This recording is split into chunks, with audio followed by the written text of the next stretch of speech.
This is Bonjour Chai, the Awoke O Zion edition. I'm Avi Feingold in Montreal, and I'm here with Phoebe Maltzbovy in Toronto. We are your Frozen Chosen. On today's show, we reflect on the events of the past week. We think about the tragedy. We look at what's been going on in academia, within the Jewish community itself, and what do we see as compassion in these times. We will be talking to Brenda Fine, who is a academic herself and a prominent tweeter, to talk more about those things.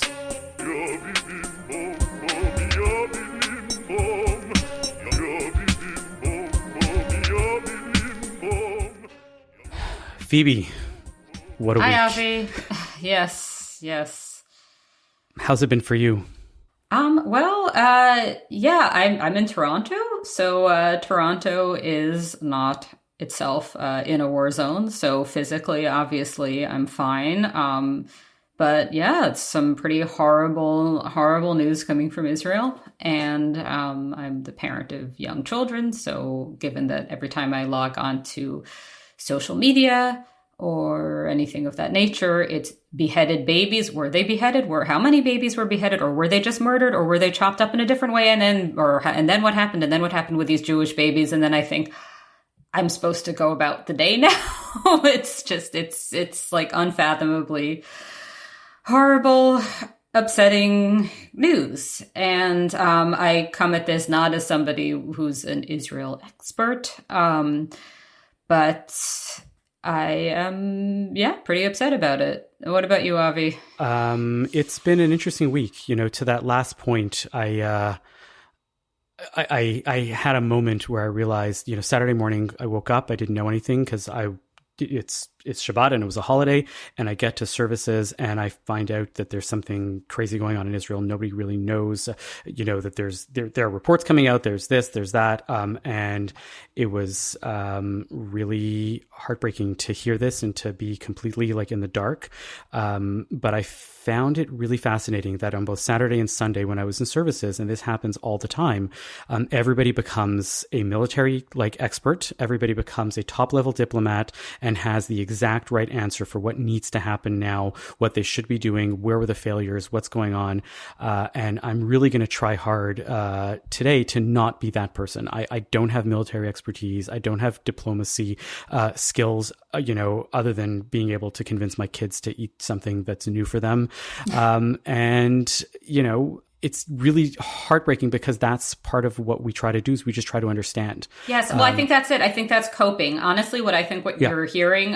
So I wouldn't say that everybody I encounter in my own life thinks they're a military expert by any means, but I think what you get is everybody has different coping mechanisms. Some people look for the most, and this is maybe more where I will end up falling myself, is finding the most outrageous thing somebody said online and parsing it and picking it apart and trying to, make sense of it like that, because that's sort of maybe a coping mechanism, not because I think that that's actually helping everybody, but because what can you do? I can't go in there and tell Hamas to change its ways and they're going to listen to me. That doesn't make any sense. So it's. Yeah, I'm curious to hear what our guest today feels about that and how your approach is. I want to introduce you. We have Brenda Fine with us today. Brenda Fine is a post-secondary math instructor. And on X/Twitter, whatever we're going to call it, she tweets prolifically as Mobius Stripper, Mobius_Stripper. If you want to check that out, request to be able to follow her. Truly a really top notch. If you want to who is the Canadian Jewish account to follow, that would be the one. And she's also written for the CJN in the past. So I'm vaguely regretting my handle on X/Twitter right now. It seems to lack the appropriate gravitas, but Mobius_Strippers is a math reference more than anything else. So it's well, what's fascinating, and I will put that into the introduction here, is that it really feels just like a Mobius strip is a surface that has one side, right? It feels like there are many people in the Jewish community that really assume that there is only one side to this. Avi. Not that there are two valid sides to this. That there are many people that think that there is only one way to approach this entire topic. And when you say this, do you mean that they are pro-Israel, or do you mean that they have different one-way things that there are multiple ways to be pro-Israel. Okay, and I'm sure we'll get into but I'm it saying, today. Yeah. Certainly. But what I'm saying is, I think so. This is just like before we get into our main discussion, I just wanted to give kind of like a little background about where Avi and I are coming from with this. Avi, would it be fair to say that most of the people you're interacting with are Jewish and sort of Jewishly involved? Yes. Okay, so when you leave, if outside of that space is sort of more where I am, and I would not assume that most people I interact with are not any sort of pro-Israel in any capacity. They're not arguing over what's the best way to be pro-Israel. They're not arguing about what's the best way to be good to Jews. It's not necessarily that they're anti-Semites. They just don't necessarily think about Jews, which is normal. Ideally, not everybody's thinking about every other group. But I think it can be very easy within a Jewish communal setting to understand the political spectrum as kind of going from like pro-Palestinian Jews who want peace to this ridiculous guy who's constantly on my Twitter feed who was filmed at a pro-Israel rally saying he wants to kill all Palestinians. There's some awful person, right? So what I'm saying is that is the political spectrum you're exposed to. Probably the one I'm exposed to includes a whole bunch of other things as well. And I'm not saying that one is the correct vantage point to have. Everybody, I'm sure my worldview is limited in all sorts of other parameters. But yeah, I guess what I'm saying is when we're talking about this, there's just a lot out there. I don't know if I'm making any sense, but unlike a Mobius strip, there are many ways. But can we please explain why we have Brenda on? Because this is really she had a tweet that was succinct. Can you please give us, Brenda, what the tweet was that you were responding to? I know the tweet itself is gone, but maybe either you have a screenshot or a paraphrased memory of it. So it was QP Local, I think 3906, which was the TA union, I believe, at McMaster University in Hamilton. And I believe it was on Saturday or so that they tweeted something about long live the resistance, that kind of thing, specifically solidarity with Palestinians, that kind of vibe. And it's the sort of thing that had a very different context than it would have had a week earlier. Mm-hmm. Was it this Palestine is rising, long live the resistance? Was it that? That's the one. That would be the one. Okay. Yeah. Okay. Thank you. At this point, the only news coming out of the region was this brutal massacre of civilians. There wasn't even, Israel has responded and has that been too much? Like that hadn't even happened yet. All there was the slaughter of Jews and others in Israel. And that was what they tweeted. And that would have had a somewhat different meaning a week earlier, which isn't to say that everyone should have supported and agreed with it or believed that it is within the scope of an academic union's mandate. But it would not have been read as, yay, look at all these massacred civilians. Isn't this awesome? Mm-hmm. So I looked at that and was somewhat outraged, and I try to be fairly measured on X/Twitter, and I try to present my views in a calm and rational way. But I can confirm that okay, is your general approach to that. Yes. But some people are beyond that. There is no convincing people who decided that this was an event worthy of celebration. These people are just utterly lost. And I tweeted 2 words, and the second was you, and the first started with F. And my account was locked at the time, and this was the most popular tweet I had made since I had locked my account. I had over 100 likes. So, I obviously touched a nerve there. And I thought that was interesting because it's these statements are like whenever a university issues a statement, either it seems like they fall into these 2 categories. Well, actually, now there's 3 because there are the new statements that are statements about how universities shouldn't do statements. That's this new thing. But the statements are. But the universities are not making those statements. Oh no, Stanford just did. Stanford just did a statement about not doing statements. But yes, it seems it seems like unions, universities, and so forth. It's either that they want to say something neutral that will please everybody, and that of course gets many people upset in one way or another, or that you get this thing like what you were reacting to there, where this was not neutral, and it seemed to be kind of this thing that seems to happen with unions, especially possibly, where there's an assumption that one progressive thing means a far left position. And yeah, I found McGill's to be both measured but still very, very useful. I don't know if you guys saw what McGill put out. Free association and free expression are rights we affirm, but these freedoms are not absolute, and the words we choose and how we communicate them matter. We're staunchly committed to building and sustaining a campus community where our diverse identities are honored and celebrated, where we are all safe to express our identities, where we can all flourish. We ask you to join in this commitment. And that's at the very end of something that spoke about, the violent conflict in Israel has caused many of us to feel shaken, and the crises affect all of us. I felt like this was something that was useful to be able to say. But what is its use?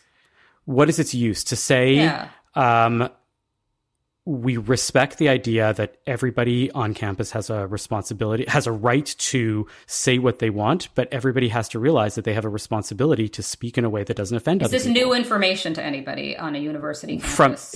Because apparently at McGill it is, because for a long time that wasn't the case.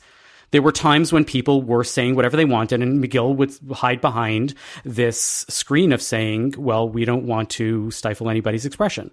So you say that the function here was to say that there are limits to free expression in a university setting, and that was what was being brought to the table that's new. Or because at least putting it in terms of responsibility, personal responsibility. Sure, because I'm thinking here of like the TDSB, so that's a Toronto Public School statement, which was emailed to me in my capacity as a Toronto Public School parent, not in my journalistic capacities, which. Yeah, I mean, it hit all the right notes. It's like, it's obviously very sad. Everything that's happening in Israel is terrible, but also like think of everybody, not just, whatever. Like it seemed to hit all the right notes, and there was nothing wrong with it, but I just wasn't sure exactly what it was doing. Although then what happens is when institutions don't do some sort of statement like that, you get people saying, well, you did a statement about this and this and this and this, and why did you not do one about this? And that's understandable in the context. So anyway, but can we just but specifically, I want to hone in on this specific topic of this union and other big unions, and also like the one that I was just looking at specifically was this article in the Globe and Mail, Unions, Universities Face Backlash Over Statements Following Hamas Attack on Israel. And this was about the CUPE Ontario president, and also Toronto Mayor Olivia Chow, basically like a lot that was a fun one. Yes. So she first said that you had to be, what was it, like unequivocal, and she was like unequivocal in her, condemnation of the violence or something. Then like 10 minutes later, it was like, never mind. And then it was like, never mind, and deleted it both or something. Yeah, it seemed to be going really well there. What seems to be happening, if I could just like broaden it out a bit, is just unions and sometimes universities as well. Certainly plenty of individual professors, although that's a different question to some extent because they do not necessarily have any great influence as individuals, are not responding to this the way you would maybe expect when you think of like ethnically targeted horrific violence. Right, how would you expect like a left-wing entity to respond, I guess? Well, it's a really good question. I mean, one thing that's just really struck me, this article you were saying about, they face backlash, is it's just remarkable that amidst this horrific violence and with, an actual war, Netanyahu's declared war, the death toll is only going to mount. Somehow a bunch of labor unions in Ontario have managed to make themselves the main character of this. Mm-hmm. Mm-hmm. And that's just utterly crass. No matter what your position is on Israel, on Palestine, on Gaza, what the right military response is, I think that we can agree that Fred Hahn, the president of CUPE, is not the biggest victim in all of this. Right. But do you think that the unions that are doing this because this is the same sort of performative allyship of them saying, Black Lives Matter, and nobody yells at them for that, even though they're not all Black. They're going and saying, no, we ally ourselves with whatever causes are important to the people that are members of our union. And this is another cause, without realizing how tone deaf it is. Well, it's definitely performative. It's definitely, part of, the broader left political view. But if they don't realize that they're going to get a backlash to this, then they're stupid. And I think that, it's not that. I think that they realize they're going to get a backlash, except they can easily dismiss that backlash. That backlash is just, the president of QP himself specifically said the backlash was due to the Israel lobby. Like they've got an explanation for this that's embedded into their political ideology, which is extremely convenient. Whereas they don't have that for Black Lives Matter, especially since, Black Lives Matter themselves have been on this themselves, for the last little while as well. Are you talking about the parachute from? Oh, I'm talking about that. But nominally the cause of Black Lives Matter, against racist police violence is one that has fairly broad support. So that in itself doesn't get a whole lot of backlash. Whereas it is known that Israel-Palestine is a very, very heated topic. Of course the units know that, except they're able to just dismiss any criticism they get as people they don't have to listen to. I'm not so sure that that's the case. I actually think that it might not be anymore. I think that we crossed the line this weekend. No. I think that they're not so aware of this. I think that they are so stuck in the ivory tower and they're hearing only what they hear within the academic world, that this is actually just as settled as, LGBTQ rights, as Black Lives Matter, and Palestine shall be free. That's been certainly my anecdotal, although I've been less involved in academia, certainly in recent years than same here. But my impression was always that there was this kind of that, like from the outside, people would talk about academia as if really far left academics were sort of engaged in a debate with like people to their right, which would be, basically everybody. But my experience of it was much more that like these are people who are just only interacting with other people like themselves, who have similar views and who that's just normal. And like, yes, they know that there are other people out there and they're angry at those other people, but that's just like their sense of what sort of reasonable people think is just skewed by, as I guess all of ours are, the people they're actually day-to-day interacting with. But I was going to say, I think it depends very much on which field you're in. So I was in French. Maybe in math, it would be different. Like maybe in different fields, it's different. Certainly. And I think that you're hitting on something important here that, they only interact with people with a certain view. And I think that part of that is that they do not hear reasonable disagreement.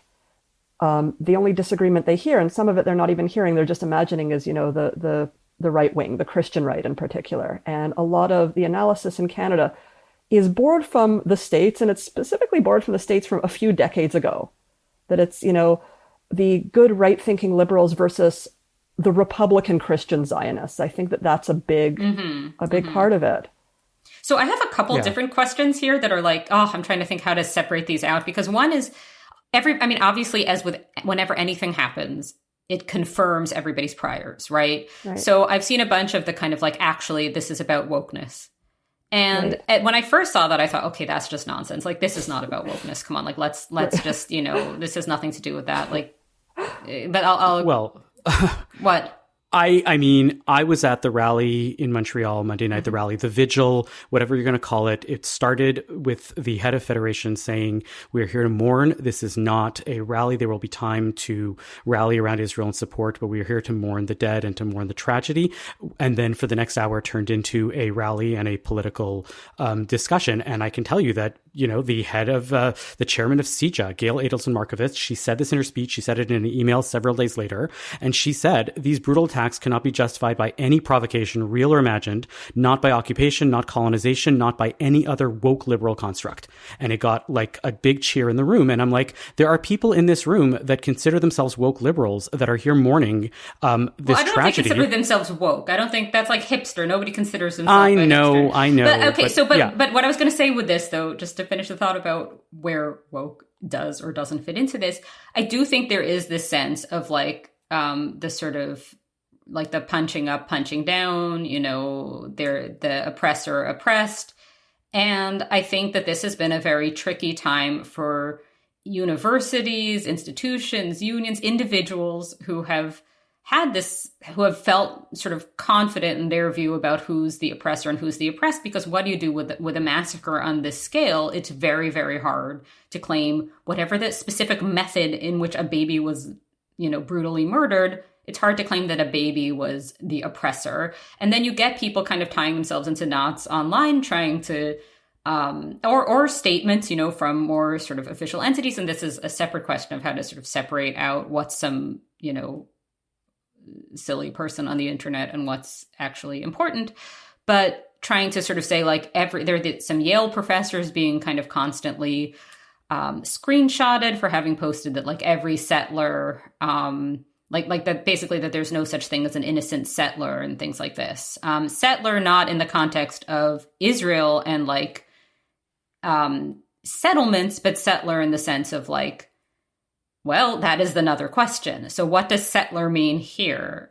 Brenda, I was going to say that, but they actually think that it means the same thing. Well, but Brenda, go ahead. Well, I have seen a lot of, statements in solidarity, as someone on unceded such and such Indigenous territory in Canada, we're expressing solidarity with all occupied people, et cetera, et cetera. A lot of statements along those lines. And you just look at the asymmetric demands being made of Canadian settlers versus Jewish settlers in Israel. And in Canada, the demands are feel very bad, make a land acknowledgement, maybe embed some, Indigenous knowledge into your curriculum. But other than that, you can go about your life as usual. And the demands made of, Israeli Jews are... And not Israel, when you're saying Israeli settlers, you don't mean in the settlements, you mean Israeli... Oh, absolutely. Absolutely. Yes. Yeah. Okay. All Jews living anywhere living in Tel in the Aviv, if you are living in Tel Aviv, on the left, exactly. you are a settler. Yes. Yeah. And the demands made of them is, renounce Zionism, renounce your family, leave Israel. I don't know where they would go. Well, so here's the question. This is else. Actually an extremely important question. Where on this planet is a Jew not a settler? And that's the question. I mean, I've heard some, go back to Poland kind of things. Jews are indigenous to Poland, that sort of thing. I live in a Polish neighborhood, and I sort of doubt I would be interpreted as Polish if I went. Oh, well, actually, the story I always tell about my family is that my maternal grandfather immigrated to Canada in 1933 on the last boat from Poland before the war. And I actually looked up that boat. I visited Pier 21 in Halifax, and I saw his records. And there's a whole passenger list. And you saw his family. It was very, very easy to find them right away because the others were listed with the nationality abbreviation POL. And my grandfather was listed with the abbreviation HEB. I wonder why that would have been. That's hard to figure out. It must have just been a typo. Certainly. So, if Jews were, indigenous to Poland, if they were considered full Polish citizens, that would be news to my family and many others. That's definitely not how the European anti-Semites who would scream, go back to Palestine to exactly. European Jews. Right, yeah. right. So you had an amazing tweet about this, Brenda, that I have to... Can I quote your tweet? Okay, go for it, because I don't have Twitter on this computer. Okay. So you wrote, every now and then I am overwhelmed anew with the realization that so much of the safety and security we enjoy is due to pure chance. Not everyone, for instance, is fortunate enough to be living on the traditional territories of the Mississauga and Haudenosaunee nations, right? That was your tweet. And those are the nations where McMaster University, home of QP 3906, is located. Yes. So I thought that was quite interesting. So this makes me, this is not Canadian, okay? This is from a writer named Gretchen Felker Martin, a since deleted tweet. Okay. That goes, smug liberal voice. So you must consider yourself an acceptable target in the event that Native Americans started fighting back. And then the end quote, and she's not actually quoting somebody. Okay. And then the response is, man, it'd be a fucking bummer, and I'd hide in a hole like a rat to avoid it. And then all caps, yes. So I saw variations of this online, where the sort of like Indigenous people, both I guess in the US and Canada, were kind of being invited into a narrative where they had not asked to be invited, and like they're not actually... Like, this is something happening with Hamas. This is not some sort of uprising happening in North America. The demographics, aside from everything else, are extremely different. And it's an extremely, like, this seems like the most ridiculous, like, performative thing, because obviously easy to say that you would decolonize and, like, when it doesn't even mean anything in that context, I also think, it can't be overstated just how incredibly offensive this is to Indigenous people to be told that they have common cause with people who are raping and murdering and torturing and hostage taking and kidnapping. Notably, they are not doing that in Canada. And there's a very vibrant movement among Indigenous people in Canada to, get treaties honored, that sort of thing. And it specifically does not involve this kind of violence against civilians, against quote unquote settlers. Yeah, I mean, it just seems like a better, like maybe this points to like justice is important, but like this sort of performative, these people should be gone, isn't helpful. So I have a question, right, for you, Brenda, and I'm like, because I'm really struggling with this, and I want to start with the universities, and then we can expand it beyond there. And this really comes from a tweet that I saw, and I'm not a big tweeter or tweetee. Ryan Berg, I don't know if you saw this statistic. He's a professor at Eastern Illinois University, and he has this post that says, on college campuses, the norm is this. At campuses that are very left-leaning, students are way less likely to self-censor over a bunch of issues.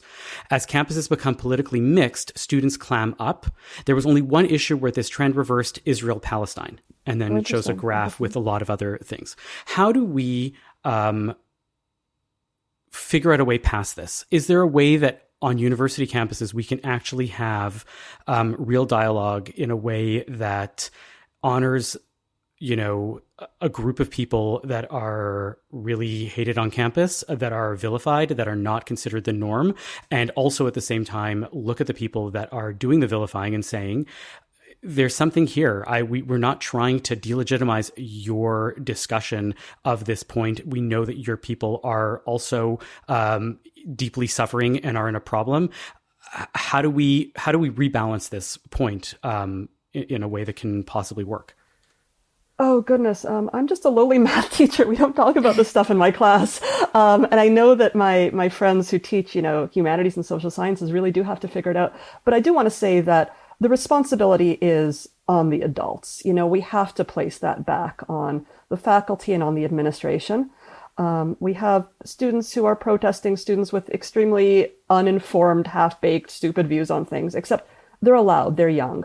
I think that the focus really rightly needs to be on, you know, the adults who are making these incredibly provocative statements and, to borrow some social justice terminology, making their students feel unsafe. I mean, I'm just trying to think of how I would feel as a student if I had an instructor who was, and this isn't just, you know, sharing an opinion that I disagree with. This is specifically someone saying that it is politically acceptable for my family to be killed. That is literally what's going on here. And, you know, this is the part where I sort of waffle, well, I'm pro academic freedom and pro speech, free speech, but blah, blah, blah. But I think that we really have to restore norms of professional behavior in the classroom. Mm-hmm, mm-hmm. I think that makes sense. I might have to sort of yes and what you're saying, Sure. which is maybe just, and this goes beyond academia, but I think, and this may be sort of like the segue to some of what Avi wants to talk about, because maybe we'll have different views, Avi. I don't know, we'll see. But I think Jews themselves, ourselves, need to be able to just see what's happening and say it's horrible without having to qualify that. So that's actually what I did my CJN column this week about, which got much more of a response than my CJN columns normally do. So yeah, but just basically, like, you can say, I'm Jewish, I see what's happening, I'm furious and sad, and you can just say that. And you don't have to specify that this is not a call to any particular military action by Israel, that this is not any sort of statement about what strategically you think should happen. It's not any sort of statement about your general views about the region or your general politics, where you sit on the left-right spectrum or any other sort of more nuanced, more like specific ideological spectrum. It's not saying that you don't think it's sad when other people are raped or murdered who aren't Jews. It's not any of this. You also don't have to spell out in the course of saying the thing you're saying that it isn't any of this. And I guess what I noticed immediately was that the Jews I know who were posting about this a lot were sort of like, I mean, some were just like, this is horrible, you know, obviously, but others were sort of like, I'm not a Zionist, but this is still horrible. It's like, it's horrible. Like, who cares if you're a Zionist or not? This is horrible. Like, and I guess I just found this all a little bit frustrating, but I think that's because I'm not coming from within a sort of a part of, or really any part of the Jewish community where there would be like where the expectation would be that I would follow it up with any particular political stance. So maybe it's different. So Avi, look, yeah, and this is the central question that I've been grappling with all week. I'm a Zionist. I will say it. I condemn all of this stuff. I respect a multiplicity of opinions and viewpoints and the humanity of people that live in the region, whatever side of the fence that you live on, unless you're a terrorist. And I grapple with this question of how does one deal with this point in in the past week and in the weeks that are to come, where the Gaza Strip will be carpet bombed. It will be like turned into rubble. It will be destroyed, all in the sake of security for Israel, which I think is vastly important. And yet, I can also, and I want to be able to say that that this is going to be a terrible tragedy for a group of people that are Palestinian.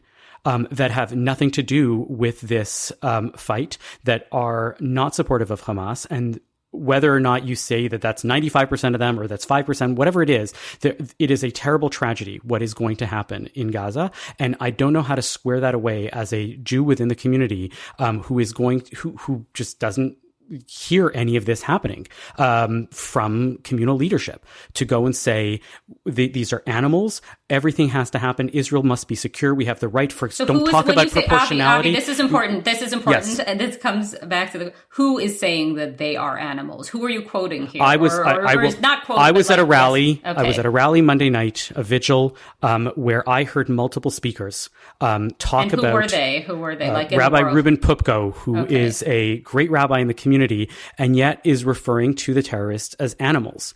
And whether or not a terrorist is an animal is probably a closed question. Yes, I agree that terrorism is animalistic. It is problematic. It is bad, horrible, evil behavior. And yet the language is only going to serve to escalate the conflict outside of Israel, on the streets where people are talking about it. And I don't think that that's useful language to talk about this being, as an animal. I don't think that it's useful to get emails, where we say that there is no, here's a good way that I can put it, right? This is from Michelle Goldberg in the Times, right? She quotes young Jews who were completely shattered by the response of their lefty friends in New York, who were either justifying Hamas's atrocities or celebrating them outright. Perhaps such hideous dogmatism shouldn't be surprising. The left has always attracted certain people who relish the struggle against oppression, primarily for the way it licenses their own cruelty. It's too early to know how the left's widespread failure of solidarity will change our politics, but I suspect some sort of fracture is coming. I see that fracture on the other side. I see dialogue about how don't tell us that proportionality is these are opinion columns that I've been reading. I got to go find a quote about them, but I'm not going to go and, straw man this into oblivion. I'm going to say that the people that I speak to, in and around the community, I have heard this type of discussion saying, we're not going to go and say we lost 1,000 lives. We're going to kill 1,000 lives. We are going to go and do whatever it takes to be secure. I heard that language at the rally. I have my extensive notes on it. I know that the people that are holding multiple views, who say that Israel has the right to defend itself, and yet Palestine is a people and they have responsibilities to their people and to live. They have the right to live. It is difficult to hold that. That's, I don't know. Please, Brenda, interrupt me. Yeah, so I have a comment just about the nuance and about what Phoebe was saying about, all of these disclaimers of, this thing is horrible, however. And I forget, Phoebe, if you said this in your column, but I know that you said in other contexts, one thing about these disclaimers is they don't even work. And I, just before I came on here, I saw an article written by Naomi Klein. Mm-hmm. And, she was saying that, this massacre on Saturday was absolutely horrific. And she does this with all of these disclaimers about, Israel's terrible. I'm an anti-Zionist. I hate Zionism. Netanyahu's the worst, all of that. And she got savaged by people on the left. She was called a Zionist for this. And I think that in some political milieus, Zionism is no longer, about broadly Israel's right to exist. It's about the rights of people in Israel to exist, the rights of babies in Israel to exist. And if you support that, suddenly you're Zionist. Like, that's all you need to do. I mean, it's interesting because yeah. I mean, that is why I call myself a Zionist. And it's interesting because I saw somebody, a journalist who has come up, she came up in the Mark Oppenheimer episode in a totally different context, but who had tweeted and since deleted a tweet saying that she's not a Zionist, but she, like she's Jewish and finds this upsetting, but also that her reason for not being a Zionist, she spells out, is because she doesn't support any theocracy. And I'm thinking, like, secular Zionism is something like, I'm not a theocrat, but yeah. And yeah. I've noticed this is a bit of a tangent, but on that note, I've noticed a lot of people trying to appeal to, people on the left by saying, look, it wasn't just Jews who were killed. And in particular on the labor angle, I think a dozen or something like Thai migrant workers were slaughtered and beheaded, which is really, really horrible. But I think that there's also something really perverse if someone says, oh, okay, now it's bad. Before I didn't really think it was that bad, except, oh, okay, some of these, right. For sure. But I mean, if I could just respond people. A little to what Avi was saying, I mean, I think about the keeping in mind both like the horror of what's initially happened and like thinking ahead to what may. Obviously, given like my age and where I was at the time, namely Manhattan, I think about 9/11, right?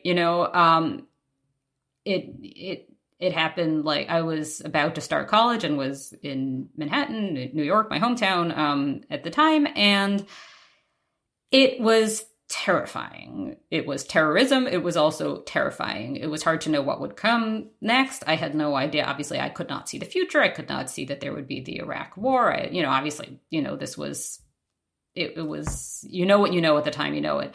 And I remember, though, being very frustrated at the time with people whose very, very, very first response to 9/11 as it was happening was like, let's make sure that we do not do Islamophobia at this time. And I don't think anybody should be doing Islamophobia at any time. It just seemed like a strange thing to go first rather than to what has happened to what could happen. But then looking at this now from 2023, knowing the wars that would come and all the devastation that would happen, none of which was actually related to 9/11 Exactly. itself. That was going to be my next point. Yes.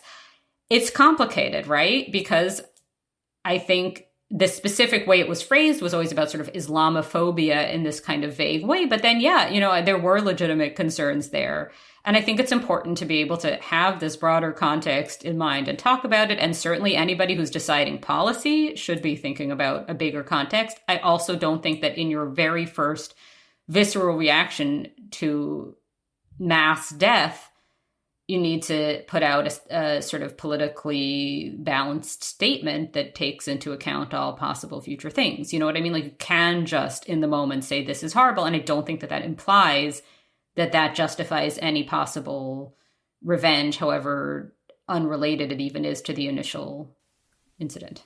And actually, ages ago, you pointed me to a piece by Hadley Freeman about the backlash versus the lash, and how there seems to be so much focus on the backlash. Oh, there was 9/11, but we don't want there to be a huge backlash against Muslims, which, she said, and of course we all agree, of course there shouldn't be, except at the same time, there are thousands of people who are dead, were killed in this terrorist attack. And, can we spend 5 minutes talking about them? And we're certainly seeing that same thing play out. Yeah, I mean, I think it's interesting. And I think the reason, I mean, it's what Avi is seeing is also like a part of the landscape we need to take into account. And I think what can be very hard, and I guess where I want to move this discussion now, is to figure out what is a typical view, what is a powerful view, what is the view of somebody representing a lot of people and genuinely doing so, and what is some nut somewhere, if that makes sense. You know what I mean? Right, yeah. And I think that's something that because all this discussion of like misinformation, I feel like a lot of discussion has centered on the question of exactly how babies were murdered, which is a very horrible thing to think about. And I'm not sure it really matters exactly the manner, although it sounds like the initially suspected manner was confirmed. But the point is, I think a maybe more salient, pertinent, whatever misinformation angle is just like, a lot, like just because somebody said something horrible doesn't mean that their entire community thinks the thing they said, that everybody who shares their rough ideological position does. And I think it can be very complicated to sort this out. And I think as somebody who's just trying to follow it, when you see this video, which keeps, again, like being posted, where there's somebody saying at a pro-Israel rally that they want all Palestinians dead, this is shared in this sort of spirit of, see, that's what they think. But who are they? How many people think this? And you need this on both sides. Like this, it's, anyway,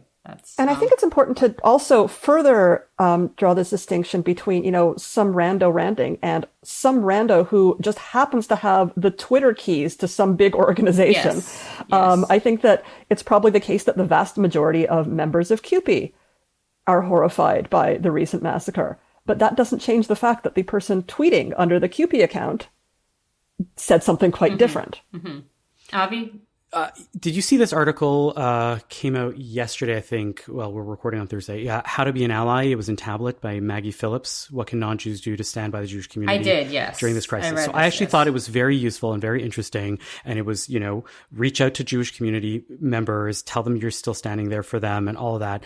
I would have loved, and I haven't read everything by every Jewish communal organization, but I've gotten a lot of emails from a lot of different ones because they have to. One thing that I noticed that is a glaring absence, and that I would have loved to see, and I would still love to see, so maybe this is my way of saying it, and I believe this, if you were friendly with a Palestinian, or if you were part of a Israeli-Palestinian dialogue, if you were part of a group in Israel or in the diaspora that spoke about peace and the possibilities for peace and the way in which you connect, don't stop doing that. Find the people that you have been talking to and keep talking to them, because they actually decry this violence just as much. They are doing it unequivocally. They do not want this, and they want peace. And we have to find those voices and remind the world that this is actually the majority of people. This is what people, or maybe it's the majority. I don't know. I don't have the numbers, but there is a lot of people. There are a plurality of people that want this, and we need to amplify those voices more than ever. And I haven't heard that from Jewish communal organizations, and I haven't heard that from Jews. And I think that is the single most biggest thing that we can do, more than sending, not that we shouldn't be sending supplies to Israel or money to Israel or buying bonds, all of which is important, but we should be making sure that the conversations that we were having before are not stopped. I think that's really interesting and powerful. I wanted, though, return to this question of the ally thing, because I think this was interesting. And I read this. Avi, I'm wondering, and Brenda also, did either of you get any messages from somebody thinking of you because you're Jewish? Yes, and it's interesting because they weren't from the people that I would necessarily expect to have sent me the messages, And I mean, I've certainly found that, in other difficult times in my life, it's like, oh, this person cares about me more than I realize, and this other person cares less. I got one of these messages, and super well intended, obviously, and I'm always relieved after having recently had to just block somebody I know from a mutual from Twitter, who had asked how she could donate to Hamas. And I was like, all right, we're gonna block. That's a blocking offense. But but so obviously I'm happy when I see anybody who's not on that side of things.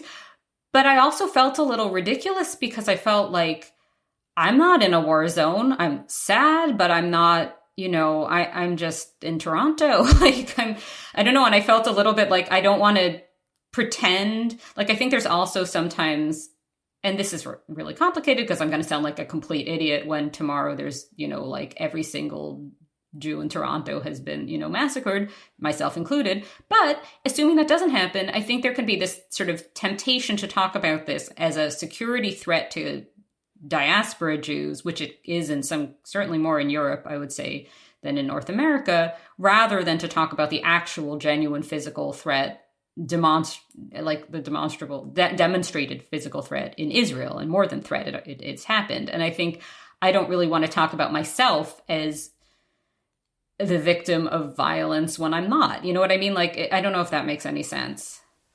Yeah, but I mean, just thinking about the, the I'm thinking of you kind of messages, I think that some of the ones, at least one I can think of, was in a way a measure of guilt. Because this was someone who had tweeted rather sympathetically in the past, like certainly before this week, about a Canadian politician who was under fire for making some statements that some were construing as anti-Semitic. And this person that I follow was saying, well, no, they're not. It's just in support of Palestinians.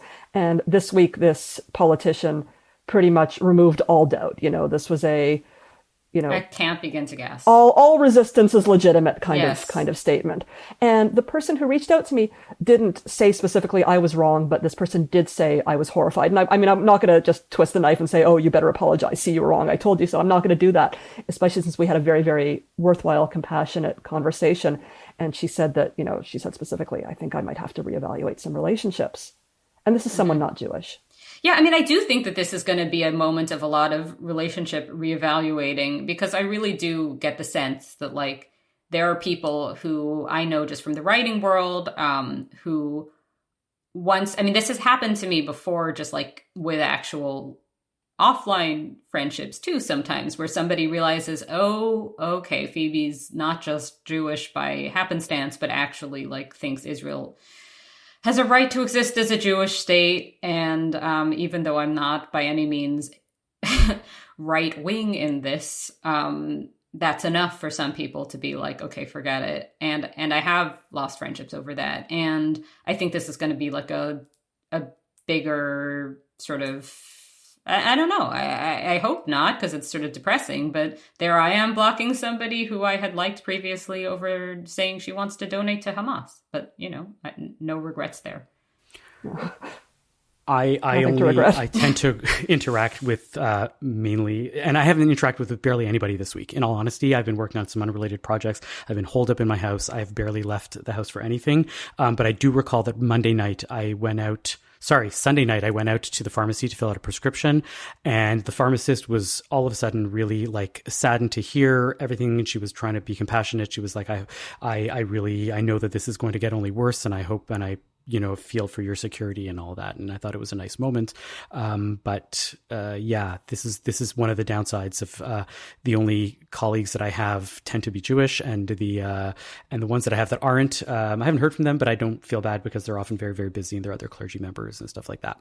Oh, I definitely don't. I felt honestly like, I mean, I think it was nice. I'm in no way like offended that somebody reached out to me in this way, but there's a part of me that thinks like, wow, people are keenly aware of my Jewishness. Like that's like them. And it's different if you're a rabbi, because I feel like they would be, but yeah. I think that that's a great place to move on to some nachas of the week. Before we get to the nachas, we really would love to hear what you guys have to say. I'm sure that our listeners have experiences both different and similar. Please tell us what you thought about what we spoke about today.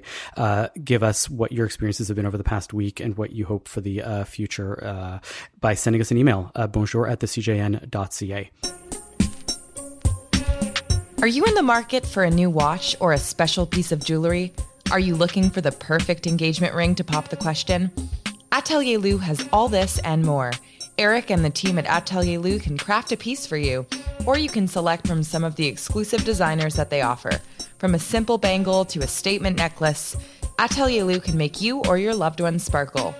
Located in the heart of Westmount in Montreal or online at atelierlou.com, visit Atelier Lou for your next watch or jewelry purchase. And when you do, make sure to use promo code BON18 for 10% off your next purchase. That's atelierlou.com.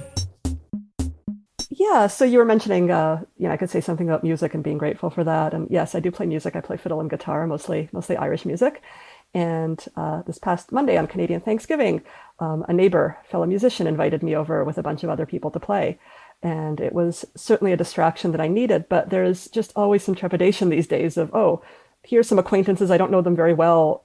Are these the people who, for example, also made a donation to Hamas? There's always this low-key concern about that. And it turned out that we actually had a very, very interesting conversation.